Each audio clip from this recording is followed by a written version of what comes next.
Alors là, à l'époque, à la Courneuve, j'avais travaillé un peu avec Sonacotra, donc la lutte des foyers Sonacotra.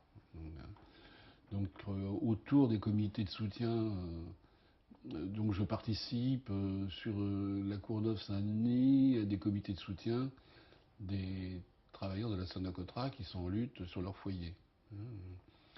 Donc j'y ai participé à un certain nombre d'opérations avec eux, enfin voilà, au comité de soutien, comme on peut faire dans un comité de soutien. Et puis, à ce moment-là, donc la Sonacotra décide, après un peu l'arrêt des grèves, d'avoir une nouvelle politique en direction des populations et souhaite du coup embaucher, notamment, enfin c'est l'épiphénomène, mais embaucher des animateurs pour travailler dans ces foyers.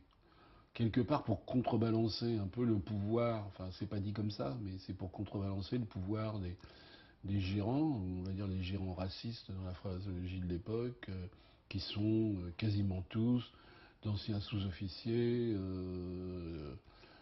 qui la plupart ont fait la guerre d'Algérie comme sous-officiers, parachutistes et autres, et qui, à la fin de leur temps d'armée, ont été embauchés par Sonacotra pour s'occuper de ces foyers de travailleurs migrants, qu'évidemment ils connaissent bien, puisqu'ils connaissent ces gens-là, comme ils le disent souvent, et donc avec un mélange parfois de paternalisme, beaucoup d'autoritarisme, ce qui a déclenché effectivement toutes ces grèves dans les foyers, parce qu'à un moment donné, les travailleurs ne supportaient plus la vie que faisaient mener ces gérants. Hein. Enfin, ces gérants, oui, tu puisses les appeler. Enfin, la phrase de lui, c'était ça, les gérants racistes de Sonacotra.